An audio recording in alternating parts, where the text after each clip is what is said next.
चालू करूँ क्या? सॉरी गाइस, हिंदी में बात करेंगे। तो अपना थर्ड टॉपिक स्टार्ट होने जा रहा है जिसका नाम है प्लांट किंगडम। अब तक हमने 2 चैप्टर कवर कर चुके हैं। इसका नाम है living world and biological classification. There are 2 chapters we have completed earlier. If you not seen that video, please description box में चेक कीजिए दोस्तों, और उधर जाके अपना वीडियो और अपना टॉपिक उतना ज़्यादा कॉन्फिडेंट बनाइए। ठीक है दोस्तों, तो प्लांट किंगडम इस चैप्टर के बारे में बात किए जाए तो ये चैप्टर तुमको बायोलॉजिकल क्लासिफिकेशन अगर समझ में आ चुका है, फिर भी तुमको उतना ज़्यादा इस चैप्टर में ज़्यादा दिक्कत नहीं होनी चाहिए, बिकॉज बेसिक कंसेप्ट किस में है? बायोलॉजिकल क्लासिफिकेशन चैप्टर में है। तो वो चैप्टर जाके पहले कवर कर लो, बाद में ये चैप्टर करो। नहीं तो क्या करो, ये वीडियो होने के बाद आप जाके बायोलॉजिकल क्लासिफिकेशन की फुल प्लेलिस्ट बनाई है मैंने अपने चैनल के ऊपर, उधर जाके तुम हर एक वीडियो देख सकते हो। बहुत ज़्यादा डीप में पढ़ा चुका हूँ और कहाँ कौन सी लाइन से क्वेश्चन आ चुका है, जिस लाइन से क्वेश्चन आने की संभाव्यता है दोस्तों, वो लाइन्स मैं बोर्ड के ऊपर लिखता जाता हूँ। बाकी के ज़्यादा इंपॉर्टेंट नहीं है, वो मैं रीड करते जाता हूँ। ठीक है दोस्तों, इसकी वजह से कोई लाइन आपकी एनसीईआरटी से बाहर नहीं जानी चाहिए और आपकी कोई इंपॉर्टेंट लाइन मिस नहीं होनी चाहिए। ठीक है दोस्तों, ज़्यादा टाइम नहीं गवाते हुए चालू करेंगे अपना चैप्टर। चैप्टर नंबर 3 है। थर्ड चैप्टर का नाम है दोस्तों प्लांट किंगडम। अभी प्लांट किंगडम ये नाम बहुत ज़्यादा यूनिक है दोस्तों। प्लांट किंगडम इस नाम का जो भी है दोस्तों ओरिजिन है, जो भी बायोलॉजिकल क्लासिफिकेशन चैप्टर से आया है, जिसके मदद से अपने को पता है दोस्तों 1969 में आर.एच. विटाकर, जो कि आर.एच. विटाकर के पहले भी बहुत सारे साइंटिस्ट थे जिन्होंने क्लासिफिकेशन किया था, लेकिन सबसे ज़्यादा यूजफुल और सबसे ज़्यादा अच्छा क्लासिफिकेशन आर.एच. विटाकर ने लिया था। आर.एच. विटाकर ने 5 किंगडम सिस्टम ऑफ क्लासिफिकेशन दिए थे। आर.एच. विटाकर ने कितने 5 किंगडम सिस्टम ऑफ क्लासिफिकेशन दिए थे। उससे पहले अरिस्टोटल भी थे। अरिस्टोटल ने सिर्फ क्या ग्रॉस मॉर्फोलॉजिकल कैरेक्टर के ऊपर स्टडी किया था और थोड़ा सा उन्होंने इंफॉर्मेशन दे दिया था कि अगर प्लांट एक साइड में करते जाओ और एनिमल्स एक साइड में करते जाओ। उसके बाद में लिनियस ना थे, लिनियस ने भी 2 किंगडम सिस्टम ऑफ क्लासिफिकेशन दिए थे। उनके अंदर उन्होंने क्या दिया था, एक तो किंगडम एनिमली हो चुका है और दूसरा किंगडम प्लांट हो चुका है। बाद में अपने पास हैकल था, कोपलैंड था, इन्होंने भी क्लासिफिकेशन दिया था। लेकिन सबसे ज़्यादा सक्सेसफुली क्लासिफिकेशन किन्होंने दिया, अगर आपके दिमाग में एक मगज में एक क्वेश्चन आ चुका है दोस्तों, उसका आंसर है आर.एच. विटाकर ने 5 किंगडम सिस्टम ऑफ क्लासिफिकेशन दिया था। इनके बाद भी एक साइंटिस्ट थे जिनका नाम था कार्ल लुईस। कार्ल लुईस ने भी 6 किंगडम सिस्टम और 3 डोमेन सिस्टम दिया था दोस्तों। वो बात हम बायोलॉजिकल क्लासिफिकेशन चैप्टर में किए थे। तो वो 5 किंगडम सिस्टम ऑफ क्लासिफिकेशन कौन से थे? अपने पास मोनेरा है दोस्तों, सबसे पहला मोनेरा, जो मोनेरा हम बायोलॉजिकल क्लासिफिकेशन चैप्टर में पढ़ चुके हैं। उसके बाद में प्रोटिस्टा है दोस्तों, प्रोटिस्टा भी हम उसी चैप्टर में पढ़ चुके हैं। फंगी भी उसी चैप्टर में पढ़ चुके हैं दोस्तों। बहुत ही अच्छा और बहुत ही इजी शॉर्टकट ट्रिक्स थी एग्जांपल्स ऑफ फंगी याद करने की। ठीक है, उधर जाके तुम एग्जांपल्स याद कर सकते हो दोस्तों। उसके बाद में आज हम इस चैप्टर में आ चुके हैं प्लांट किंगडम, और इसका नेक्स्ट चैप्टर जो भी दोस्तों 4th चैप्टर, उसका नाम है एनिमल किंगडम, तो किंगडम एनिमलिया। तो आर.एच. विटाकर ने 1969 में 5 किंगडम सिस्टम क्लासिफिकेशन दिया था। उसके अंदर Monera, Protista, fungi, Plantae and Animalia, ये सब 5 किंगडम सिस्टम आपको दिख रहे हैं बोर्ड के ऊपर दोस्तों। थोड़ा सा लाइट भी चमक रही है तो कोई बात नहीं है दोस्तों, अभी लाइट तो हमारे गांव में उतनी अवेलेबल नहीं है, बिकॉज बारिश का मौसम है तो लाइट का भी प्रॉब्लम हो रहा है। फिर भी तुम अच्छी तरीके से देखो, सुनो मेरी बात क्या बोल रहा हूं मैं। अर्लियर क्लासिफिकेशन सिस्टम में अभी इस चैप्टर में हम पूरा का पूरा प्लांट किंगडम पढ़ने वाले हैं, लेकिन पूरा का पूरा प्लांट किंगडम के अंदर घुसने के पहले थोड़ा सा उसका डिस्क्रिप्शन, इंट्रोडक्शन देखना चाहिए। तुम्हारे एनसीईआरटी के पेज नंबर, नया एनसीईआरटी आपके पास होगा जरूर दोस्तों, उस पेज नंबर दोस्तों उसका आपके पास है 23, जो भी प्लांट किंगडम का फर्स्ट पेज है, उसके ऊपर तुम लोग इतना ज़्यादा इंफॉर्मेशन दिया था, उससे मैं क्या करा, कंस्ट्रिक्ट करके छोटे से पार्ट में लिखने की कोशिश किया हूँ। तो दोस्तों सबसे पहले जो प्लांटी के अंदर, किंगडम प्लांटी के अंदर फंगी भी था, किंगडम प्लांटी के अंदर मोनेरा भी था, किंगडम प्लांटी के अंदर कुछ ऑर्गेनिज्म, कुछ मेंबर्स ऑफ प्रोटिस्टा भी थे, कुछ कुछ मोनेरा था, कुछ प्रोटिस्टा था, कुछ फंगी था।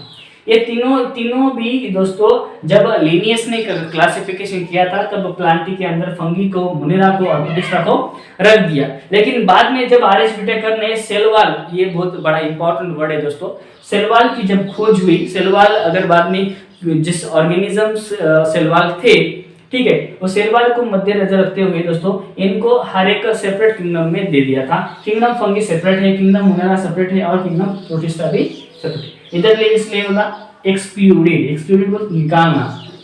पहले प्लांटी के अंदर सब थे, अब बाद में उनको सेपरेट किंगडम में डाल दिया दोस्तों, जिसके पास सेल वॉल है वो डाल दिया है। ठीक है दोस्तों, ये अर्लियर सिस्टम ऑफ क्लासिफिकेशन जो भी थे दोस्तों, ये इसको two kingdom system of classification भी बोलते हैं, जो भी लिनियस ने दिया था आपने। ये किसके ऊपर डिपेंड है दोस्तों? ये डिपेंड था सुपरफिशियल मॉर्फोलॉजिकल कैरेक्टर। दोस्तों सुपरफिशियल मॉर्फोलॉजिकल कैरेक्टर इसका मतलब क्या है? जो देखने से हमको कैरेक्टर पता चलते हैं दोस्तों, जो हम उस ऑर्गेनिज्म को, हम उस बॉडी को देखते हुए जो भी इंफॉर्मेशन बताते हैं वो क्या है? सुपरफिशियल मॉर्फोलॉजिकल कैरेक्टर है। ठीक है, एक्सटर्नल स्ट्रक्चर हम बताते हैं। जिसके अंदर हैबिट था वो वो कौन सी जगह पे रहता है वो हैबिट है दोस्तों, और हैबिटेट बोल सकते हैं। उसका कलर कैसा है दोस्तों?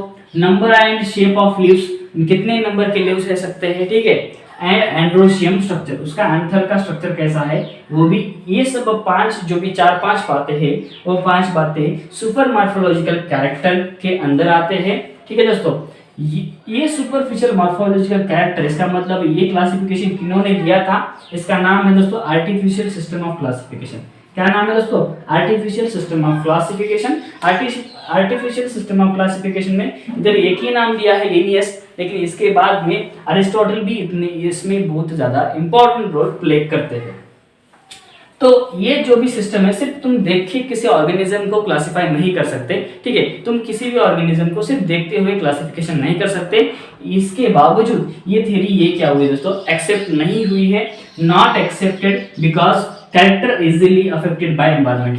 क्यों नहीं इस थ्योरी को एक्सेप्ट किया गया? क्योंकि ये जो भी कैरेक्टर्स है दोस्तों, ये एनवायरनमेंट की वजह से अफेक्ट हो सकते हैं, जैसे कि लीव्स गिर सकते हैं, ठीक है, एंड कलर भी चेंज हो सकता है। ठीक है, इसलिए ये सब कैरेक्टर्स एनवायरनमेंट की वजह से अफेक्ट हो सकते हैं, इसलिए इस सिस्टम ऑफ क्लासिफिकेशन को एक्सेप्ट नहीं किया गया। ये हो गया आर्टिफिशियल सिस्टम ऑफ। इसके अंदर अरिस्टोटल भी आ सकता है दोस्तों, अरिस्टोटल भी आ सकता है, लेकिन एनसीईआरटी में सिर्फ लिनियस दिया है इसलिए मैंने लिनियस लिख दिया, लेकिन अरिस्टोटल भी आ सकता है। उसके बाद में दोस्तों बेंथम एंड हुकर, ये दो साइंटिस्ट थे जो, अब इसका फुल नेम तो उतना ज्यादा इंपॉर्टेंट नहीं है दोस्तों, सिर्फ इनिशियल लेकिन लास्ट नेम याद रखना चाहिए, बेंथम एंड हुकर। ये दो साइंटिस्ट ने नेचुरल सिस्टम ऑफ क्लासिफिकेशन ली है। देखो दोस्तों लाइट भी आ चुकी है, बहुत अच्छी बात है। बेंथम एंड हुकर ने नेचुरल सिस्टम ऑफ क्लासिफिकेशन दे दिया था। ये नेचुरल सिस्टम ऑफ क्लासिफिकेशन किसके ऊपर डिपेंड था? ये भी क्वेश्चन तुमको आ सकता है दोस्तों। ठीक है, तो बहुत धीरे से सुनिए, सब जितना बोर्ड के ऊपर लिखा हूं उतना बहुत ज्यादा इंपॉर्टेंट है, अदरवाइज सिर्फ रीड करने से भी समझ में आ जाएगा।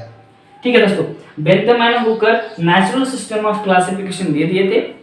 आर्टिफिशियल किन्होंने दिए थे? लिनियस ने, अरिस्टोटल ने, दो साइंटिस्ट थे। नेचुरल में कितने थे? बेंथम एंड हुकर, इधर भी दो साइंटिस्ट है दोस्तों। ये किसके ऊपर डिपेंड था? External feature. अभी एक्सटर्नल फीचर जो भी बात है दोस्तों, ये इधर भी है ना, इधर भी है, लेकिन सिर्फ नॉट ओनली एक्सटर्नल फीचर, सिर्फ एक्सटर्नल फीचर्स के ऊपर डिपेंड नहीं रह के अदरवाइज दूसरे भी कुछ क्या थे दोस्तों? इंटरनल स्ट्रक्चर के ऊपर भी काम किए थे।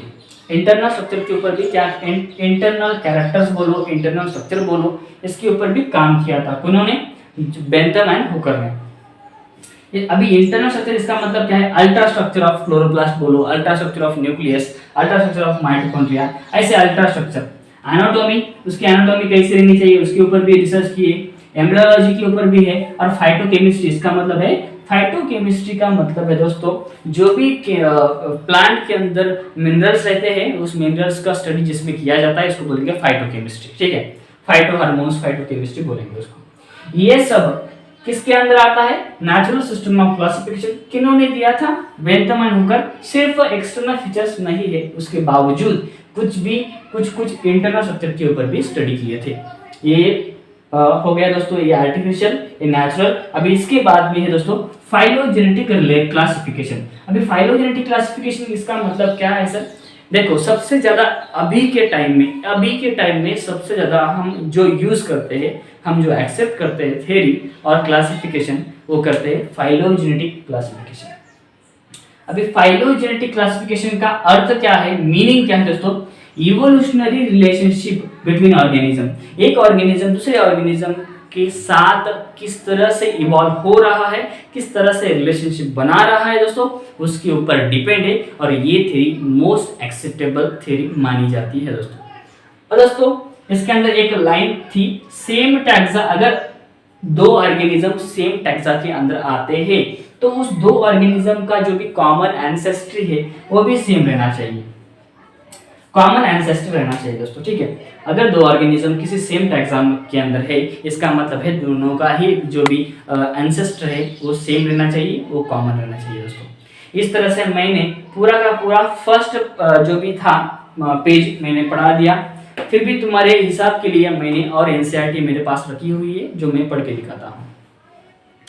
इन द प्रीवियस चैप्टर, पहले चैप्टर में we looked at broad classification of living organism. हमने पूरी तरीके से क्लासिफिकेशन कर दिया था। जी किसने किया दोस्तों? व्हिटेकर ने किया था 1969 में। इन्होंने 5 किंगडम सिस्टम ऑफ क्लासिफिकेशन दिए थे, Monera, Protista, Fungi, Animalia and Plantae. In this chapter we will detail and further classification with Plantae. इस चैप्टर के अंदर हम सिर्फ प्लांटी के अंदर बात करेंगे, बाकी कुछ काम करेंगे। We must stress here out understanding of plant kingdom has changed over time। हमको पता है कि प्लांट किंगडम की जो भी हिस्ट्री है वो चेंज होती रहती है। पहले फंगी, मोनेरा एंड प्रोटिस्टा ये सभी प्लांट किंगडम के अंदर थे। बाद में सेलवाल को मद्देनजर रखते हुए हम इनको साइड में कर चुके हैं और दूसरा system, separate system of classification दे चुके हैं। तो दोस्तों cyanobacteria are also referred as blue green algae। Cyanobacteria को हम ब्लू ग्रीन algae है, लेकिन वो algae नहीं है दोस्तों, उसको हम यू बैक्टीरिया के अंदर रखते हैं, ये भी बात हमको पता है दोस्तों। तो जो भी है प्लांट किंगडम 5 सब इसमें जाती है, डिस्क्राइब में जाती है, क्लासिफिकेशन में जाती है दोस्तों। Number 1 algae, bryophyta, pteridophyta, gymnosperm, angiosperm, ये सब प्लांटी के अंदर आते हैं दोस्तों, ठीक है। इसके बाद में let us look at classification with in organism. Angiosperm के अंदर भी थोड़ा सा क्या है, डिटेल स्टडी है इधर, लेकिन इस चैप्टर में उतना ज़्यादा नहीं दिया गया है, क्योंकि एंजियोस्पर्म जो भी है दोस्तों वो अपने को 12th स्टैंडर्ड में पढ़ने को मिलेगा। जो भी दोस्तों earlier system of classification based on gross morphological character. पहले का जो भी क्लासिफिकेशन था दोस्तों वो सिर्फ सुपरफिशियल मॉर्फोलॉजिकल कैरेक्टर के ऊपर डिपेंड था, habit, colour, members and shape of leaves, ये था सिर्फ। इसलिए इसको हम वेजिटेटिव क्लासिफिकेशन भी बोल सकते हैं दोस्तों, वो पॉइंट हमने उधर लिख दिया है। ये सिस्टम किन्होंने दिया था? लिनियस ने दिया था। Such system is called as artificial, इसको हम आर्टिफिशियल बोल सकते हैं। They separate the close related species, इतने ज़्यादा कुछ इंपॉर्टेंट नहीं है।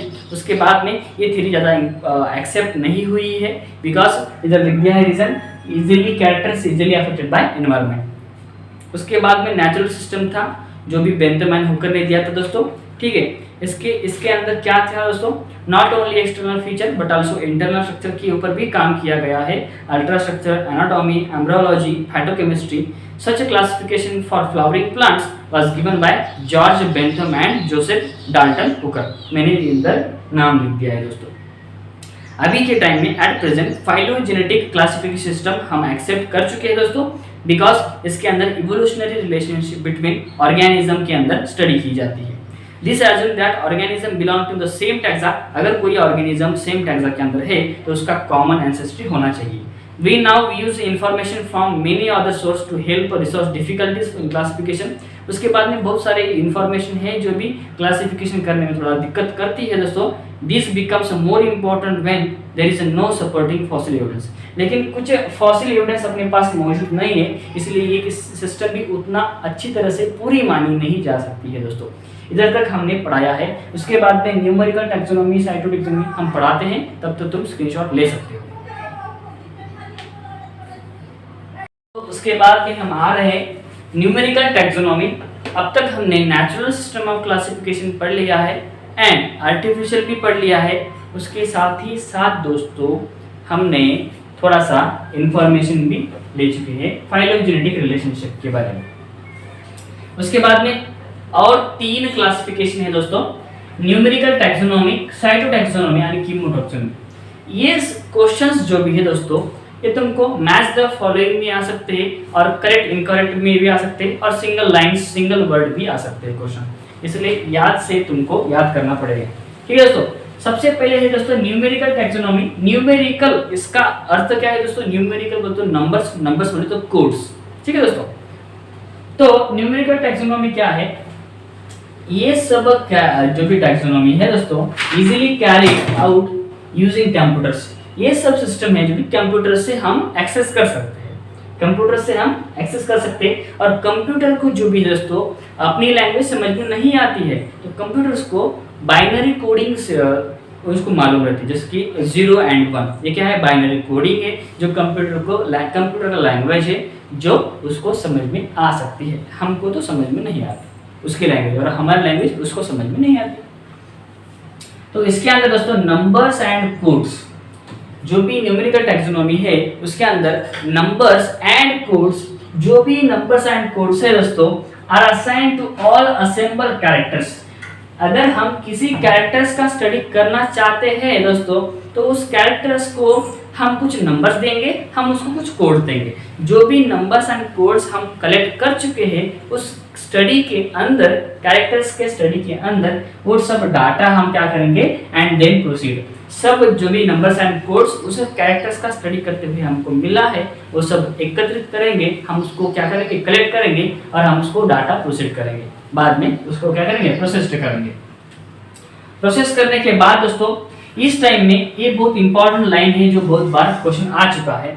ईच कैरेक्टर, हर एक character, each character is given equal importance at same time 100 of characters considered. दोस्तों एक कैरेक्टर जितना इंपॉर्टेंट रोल प्ले करता है, एक कैरेक्टर जितना इंपॉर्टेंट रोल प्ले करता है, उसी टाइम में at the same time 100 character भी कंसीडर किए जा सकते हैं।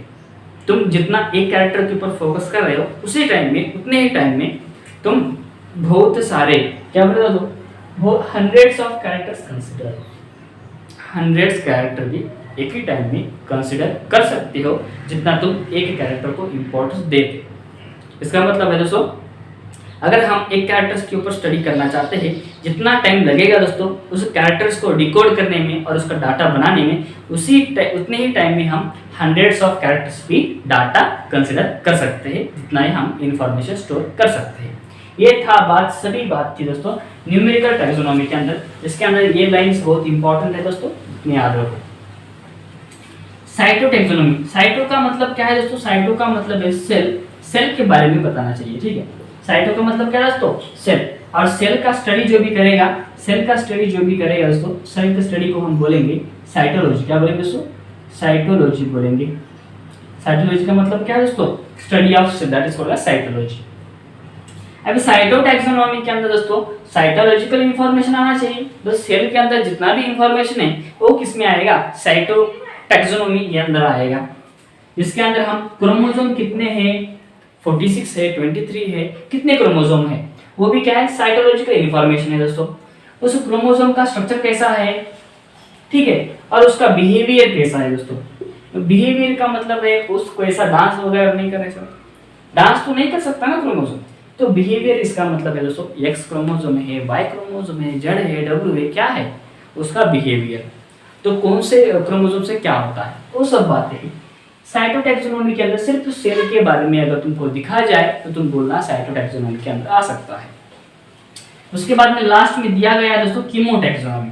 कीमोटैक्सोनॉमी के अंदर दोस्तों chemical constituents of plant, plant के अंदर कौन से केमिकल्स यूज हो रहे हैं। केमिकल्स का मतलब क्या है दोस्तों? फाइटोहार्मोन्स, ठीक है, फाइटोहार्मोन्स जैसे कि और एंजाइम्स हो सकते हैं, ये सब प्लांट के अंदर है, उसी का स्टडी हम कीमोटैक्सोनॉमी के अंदर करते हैं। किसके लिए? टू रिजॉल्व कंफ्यूजन, और ज़्यादा बेहतर समझने की वजह से, समझने के लिए हमको उस प्लांट का केमिकल कंपोजिशन पता होना चाहिए दोस्तों, ठीक है। इतनी तो बात समझ में आ रही है तुमको। तो हमने न्यूमेरिकल टैक्सोनॉमी पढ़ लिया है, साइटोटैक्सोनॉमी पढ़ लिया है और कीमोटैक्सोनॉमी पढ़ लिया है दोस्तों। ये इसके बाद में कोई ज़्यादा इंपॉर्टेंट लाइन नहीं रह गई है, सभी मैंने बता दिया, बोर्ड के ऊपर लिख दिया दोस्तों। तुम साथ ही साथ नोट्स बनाते चले जाओ, जिसकी वजह से अगर तुम सुनते हो, सुनने के बाद में वीडियो पॉज कर देना और तुम साइड के साइड नोट्स बनाते चले जाओ। जिसकी वजह से तुम पहले सुनो क्या लिया है, एनसीईआरटी सामने तो रखना चाहिए, और जो लाइन में बोर्ड के ऊपर लिख दिया हो वो लाइंस अंडरलाइन करना चाहिए, और साथ ही साथ तुम्हारे शॉर्ट नोट्स भी बनने चाहिए दोस्तों। ठीक है, अगर तुम खुद के नोट्स बनाओगे तो तुमको ज़्यादा समझ में आएगा। अगर सिर्फ तुम एनसीईआरटी पढ़ना चाहते हो तो कोई बात नहीं है, फिर भी मैं बोलूँगा कि कोई भी बच्चा सिर्फ एनसीईआरटी के ऊपर डिपेंड नहीं रहना चाहिए, उसके साथ शॉर्ट नोट्स भी बनने चाहिए, जिसकी वजह से ज़्यादा तुमको मेमोरी में ज़्यादा से ज़्यादा इंफॉर्मेशन स्टोर हो सके, जस्ट लाइक न्यूमेरिकल टैक्सोनॉमी। दोस्तों तुम स्क्रीनशॉट ले सकते हो, हम जाएंगे अलगी के ऊपर।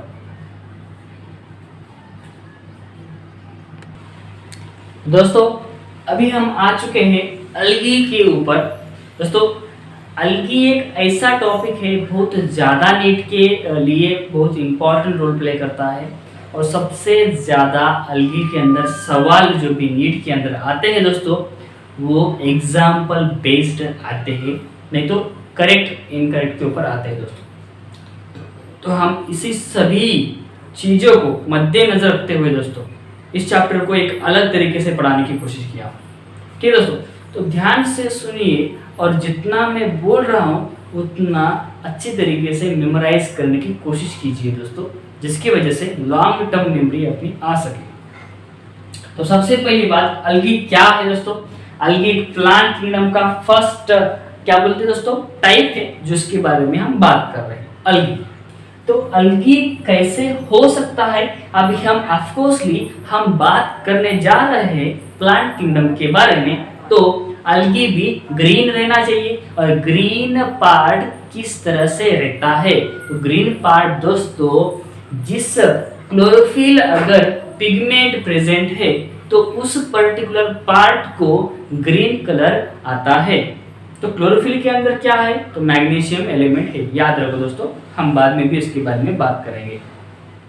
तो क्लोरोफिल जिस पार्ट में भी प्रेजेंट रहता है प्लांट के, वो पार्ट ग्रीन रहता है, और क्लोरोफिल पिगमेंट की वजह से फोटोसिंथेसिस करता है। तो ऑफकोर्स हम प्लांट के अंदर बात कर रहे हैं, तो अलगी भी कैसा रहना चाहिए दोस्तों?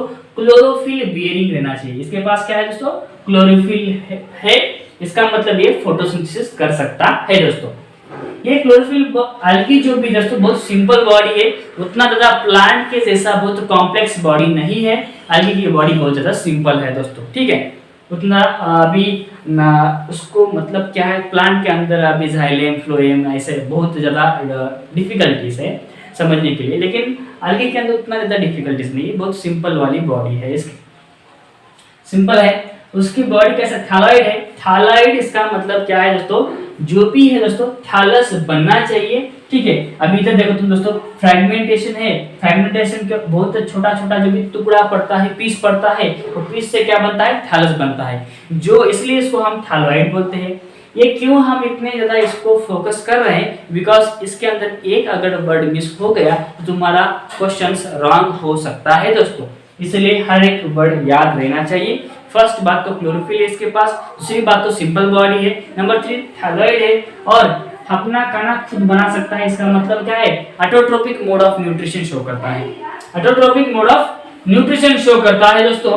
और ये सब अलगी पानी के अंदर रहना पसंद करते हैं, जमीन के ऊपर नहीं रहते हैं, इसलिए हम इसको बोलेंगे लार्जली एक्वाटिक प्लांट बोलेंगे दोस्तों, लार्जली एक्वाटिक। दोस्तों लार्जली एक्वाटिक इसका मतलब है सभी अलगी पानी के अंदर रहना पसंद करते हैं।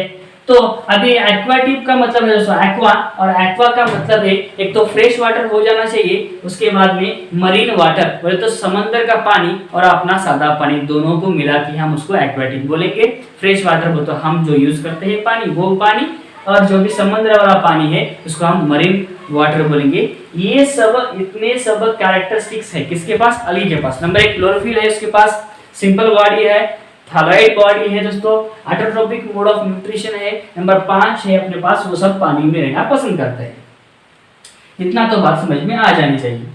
उसके बाद में उसका जगह से कहाँ किस जगह पे रहना पसंद करते हैं, ये तो हो गया सब। एक्वाटिक तो पता है दोस्तों, लेकिन एक्वाटिक सभी समुद्र के पानी में बहुत अंदर पानी में रहता है क्या? नहीं दोस्तों।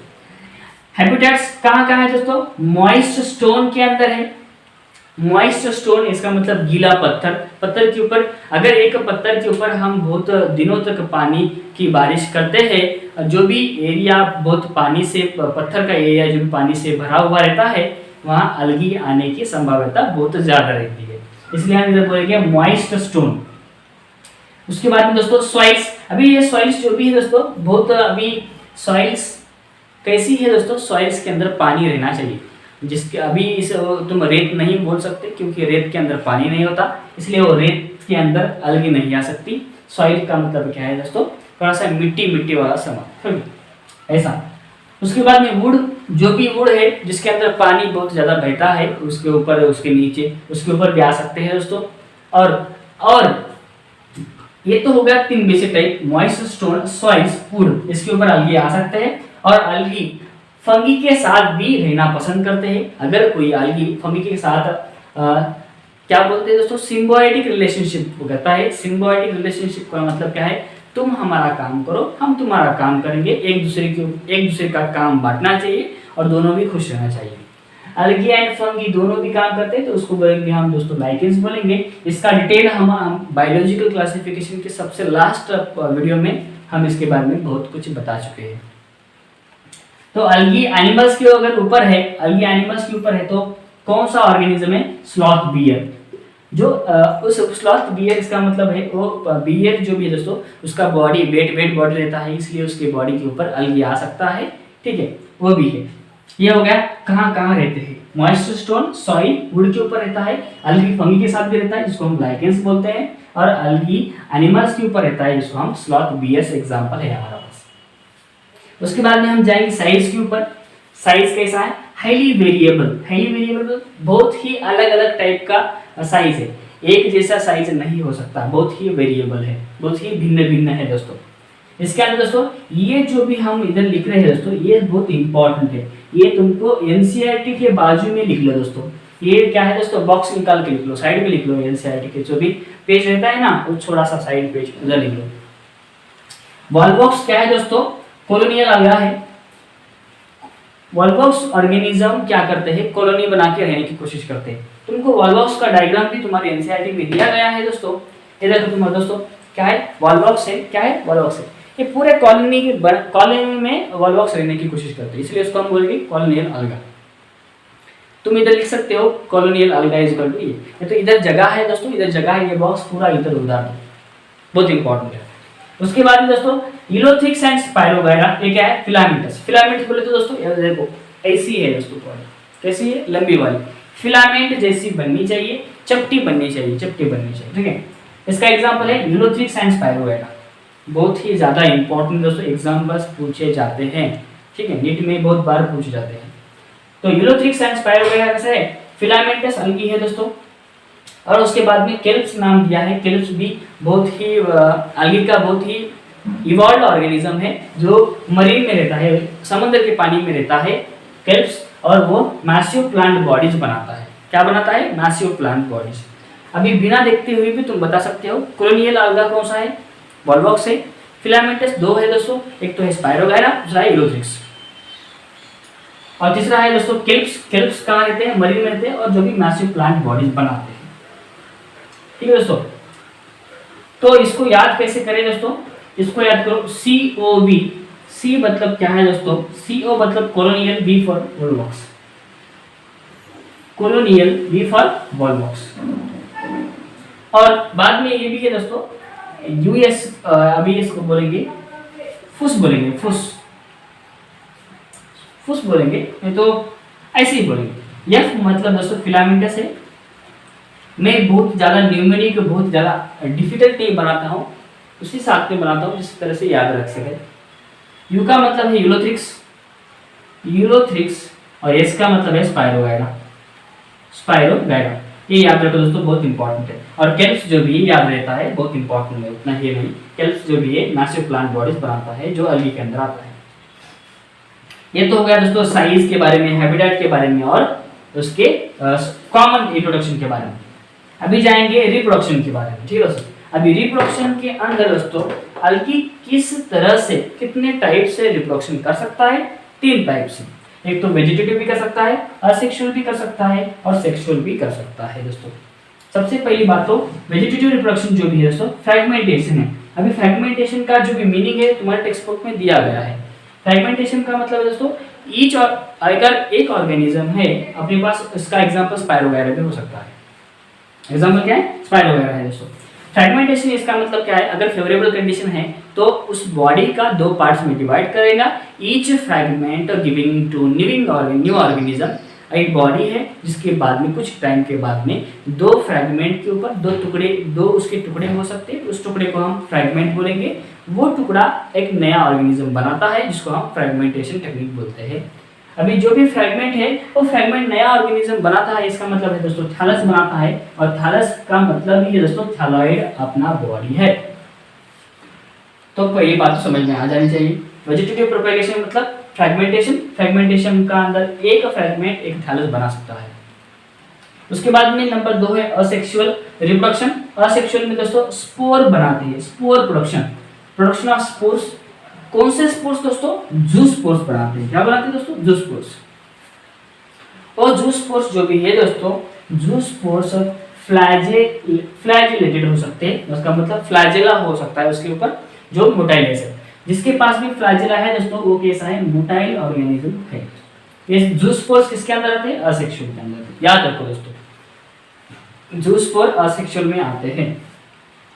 सबसे लास्ट दोस्तों सेक्सुअल रिप्रोडक्शन है।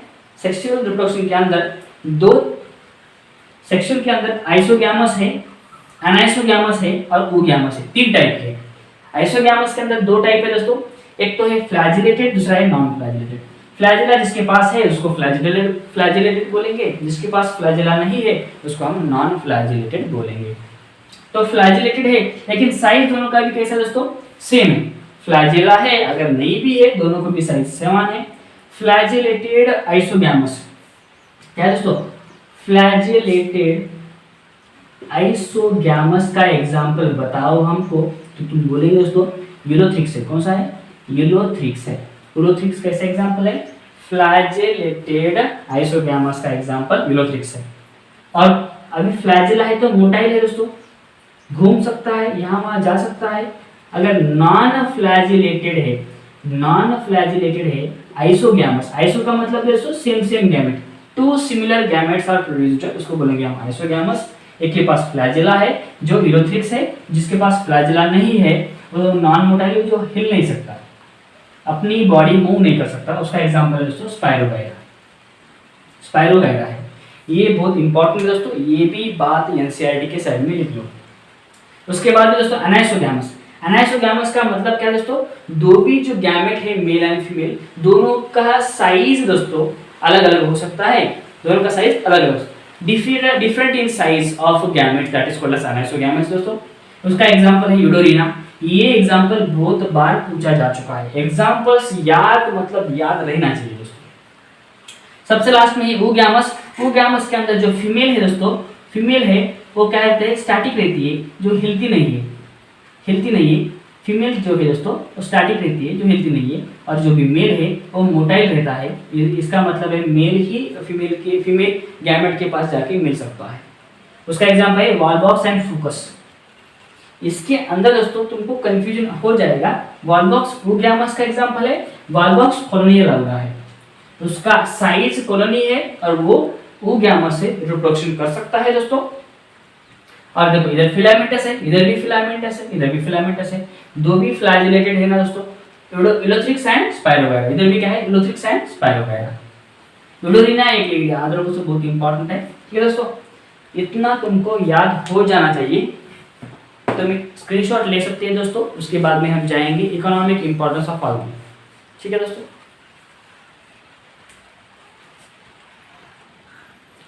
दोस्तों, अपने पास लाइट जा चुकी है, तो लाइट जाने की वजह से हम इकोनॉमिक इंपॉर्टेंस ऑफ अलगी नहीं ले सकते दोस्तों। तो इकोनॉमिक इंपॉर्टेंस ऑफ अलगी और क्लासिफिकेशन ऑफ अलगी बोले तो अलगी के 3 टाइप्स, क्लोरोफाइसी, फिकोफाइसी, रोडोफाइसी।